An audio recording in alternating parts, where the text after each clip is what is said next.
Notre histoire débute dans un futur plus ou moins proche, en un univers rempli de complots, de jeux de pouvoir et de destins plus ou moins radieux, à savoir la présidence de la République française. Il y a 4 ans a été élu Sherlock, un homme charismatique, fin stratège, brillant, et voulant réellement aider les gens. Mais c'est aussi un président qui, il faut le dire, n'est pas resté dans les cases et a mis un sacré bordel. Admiré par certains et détesté par d'autres, à son arrivée au pouvoir il ne perdit pas une seule seconde. Série de réformes, méthode jamais vue, il n'hésite pas à faire usage du 49.3 quand cela lui chante, ainsi qu'à mettre tous les moyens mis à sa disposition par la Constitution et parfois outrepasser ses fonctions pour mettre ses projets en œuvre. Gouvernant avec son clan, il est entouré par ses très proches, sa famille comme il l'appelle. Ses 2 principaux conseillers étant John, son directeur de cabinet, et Lilian, son chef de la sécurité. Ils dirigent presque la France à eux 3 et ce ne sont pas des rigolos. Ils savent se défendre quand il le faut. Ce trio se connaît depuis l'enfance. Les sujets de prédilection de Sherlock ? L'éducation, l'orientation, la protection des opprimés comme les femmes battues, les enfants et les animaux. Il veut que chacun puisse s'épanouir, réaliser ses rêves et son potentiel. En gros que chacun devienne le héros de son existence et qu'il puisse le faire en toute sécurité. Pour mener ses projets, il lança la construction d'Hero City, une ville en plein centre de la France pour qu'elle soit au moins symboliquement à égale distance de chacun. Las de la centralisation parisienne, il voulait gouverner autrement, sans se faire embêter ou enfermer dans un système. Pouvoir avoir son esprit libre et ses idées claires. École novatrice, internat, protection des gens dans le besoin. La tour des héros en était le cœur, immense, surplombant le reste.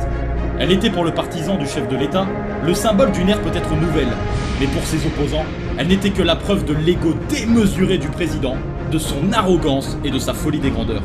Sherlock était à ce moment-là, sans conteste, l'homme le plus puissant du pays. Et dans l'ombre, beaucoup voulaient le faire tomber. Mais compliqué de faire chuter un homme ayant toujours 3 coups d'avance. Et un matin, ce qui devait arriver arriva. Le directeur de cabinet donna le journal à son ami, mais Sherlock se doutait déjà de ce qu'il contenait. Partout dans la presse, le titre était le même : Président scandale. Défauts, erreurs, argent, fantasmes sexuels, démons, disputes, méthodes.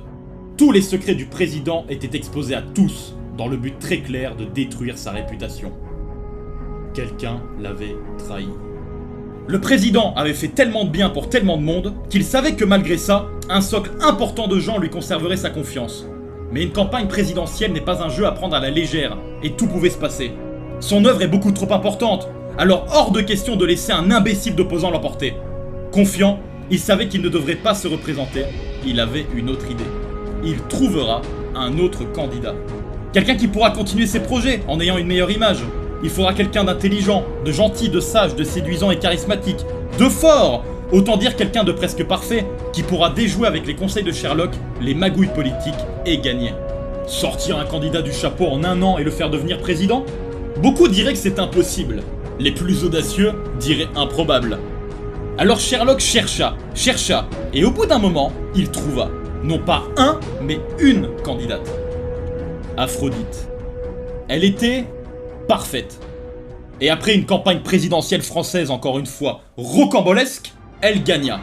Ainsi, une magnifique femme, intelligente, gentille, courageuse, devint la nouvelle présidente de la République française. Cependant, Sherlock et Aphrodite n'avaient pas prévu de tomber amoureux. Alors quand cela leur est possible, ils se réunissent en secret pour vivre leur amour et se donner mutuellement des conseils. En secret car oui, Sherlock et ses 2 acolytes sont actuellement recherchés. Dès lors que son mandat prit fin, l'immunité présidentielle qui l'accompagne prit fin elle aussi, ils auraient pu rester tranquilles et se rendre à leur procès, faire ce que l'on attendait d'eux et se plier au système. Mais ce serait mal les connaître. Hors de question pour le trio de se faire emmerder par des jugements ridicules tant qu'ils n'auront pas réglé leur affaire. Ils sont trop doués. En cavale donc ? Ils préfèrent chercher le ou les traîtres qui ont balancé les infos à la presse et cassent la gueule au passage à ceux qui voudraient les arrêter quand par hasard on arrive à les trouver.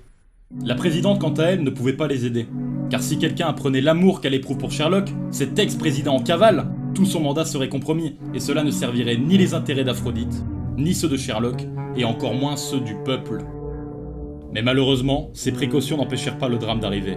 Une après-midi, en public, pendant un discours de la présidente, un grand boum assourdissant se fit entendre. Aphrodite s'effondra pleine de sang, alors que dans la foule, la stupeur laissa rapidement place à la panique. Nous n'avions jamais vu un président de la République française mourir d'une façon aussi violente. Lorsque Sherlock vit les images, son cœur se déchira. Lui, d'habitude si confiant, fut envahi d'une telle colère. D'abord, on l'attaque lui, en salissant sa réputation. Et maintenant, on assassine froidement et en public l'amour de sa vie. On attaque des chefs d'État démocratiquement élus comme s'ils ne valaient rien. C'en était trop.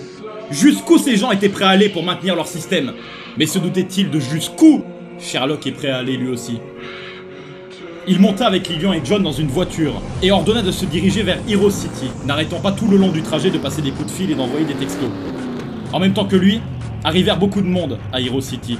La plupart des gens ici, malgré les articles, étaient toujours des alliés de Sherlock. Il avait bâti cette ville, connaissait tous les mots de passe, secrets, systèmes de défense. Les robots lui obéissaient.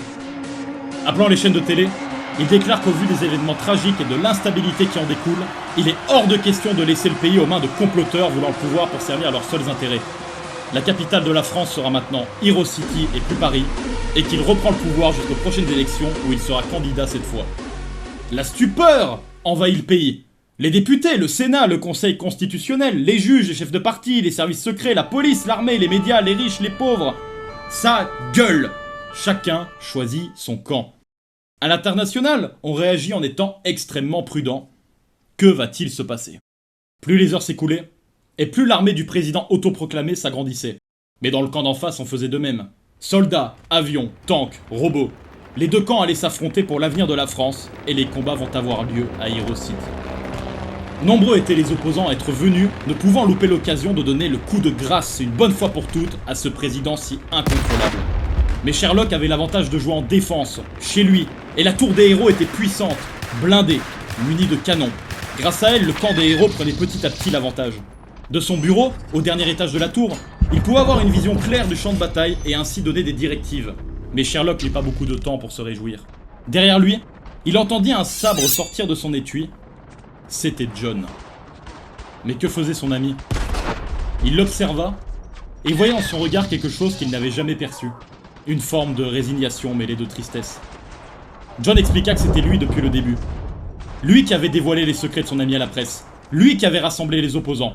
Lui qui avait dévoilé leur position quand par hasard des ennemis les retrouvaient. Lui qui avait trahi. Il trouvait que Sherlock, dans son caractère, n'amenait pas assez de stabilité et créerait le chaos. Qu'il valait mieux pour garder l'équilibre du pays, maintenir le statu quo et la paix sociale, même si c'est imparfait. Et qu'avec Sherlock en président, c'est impossible. Il avoua que naïvement, il aurait pensé que peut-être la divulgation des secrets aurait suffi à diminuer suffisamment son influence pour qu'il ne soit plus un danger. Sherlock attrapa lui aussi un sabre et demanda à John s'il était responsable de la mort de son amante, la présidente Aphrodite. John répondit que non, pas directement en tout cas, et qu'il était désolé de cette tragédie. Il ne voulait pas ça. Mais que de toute manière, si elle avait gardé la même ligne politique, son destin n'aurait pas pu être bien différent. Les deux se fixaient, comme deux loups, deux lions, deux gorilles. Aucun ne voulait tuer l'autre, mais comment éviter ce combat?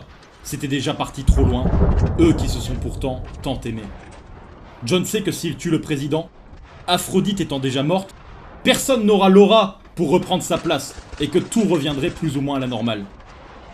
Sherlock le sait aussi, et si John est ne serait-ce qu'en partie responsable de la mort de son amour, eh bien alors hors de question de céder.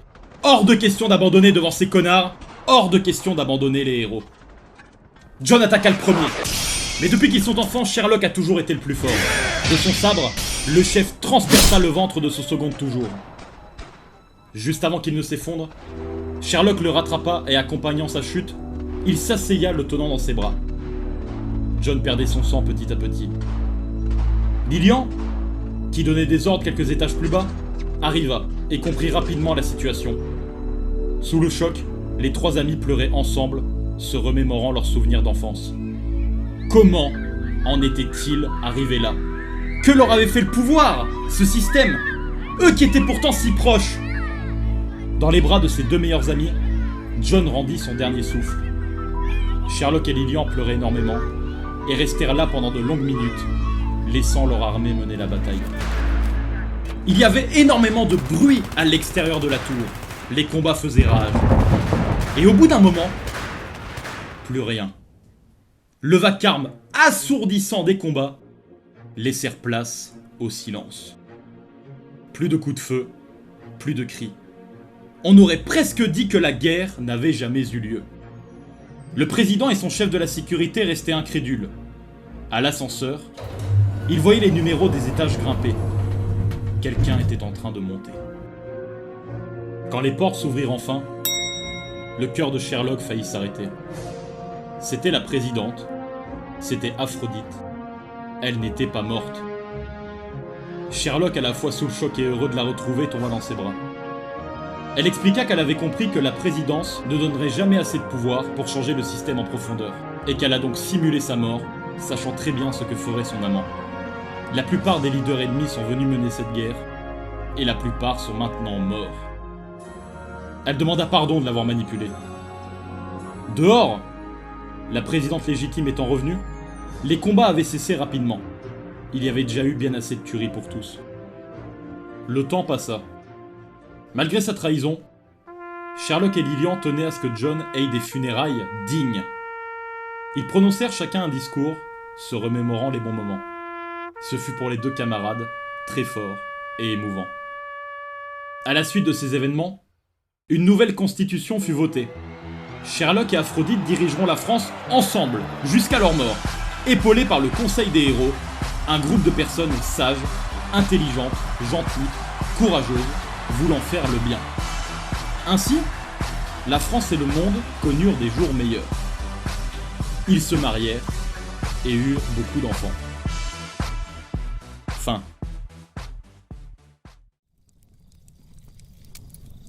Mais qui a été le plus malin ? Qui a été le véritable mastermind de cette histoire ? Est-ce Sherlock, ce président conquérant, insoumis, chef de guerre, prêt à combattre tout le monde afin de défendre les opprimés, les héros et sa vision de la justice ? Lui qui est capable de construire une ville, lancer une idéologie, placer une nouvelle présidente, ne pas se faire arrêter si ça lui chante, créer une armée, reprendre le pouvoir, en gros faire un bras de fer contre le monde entier s'il le veut.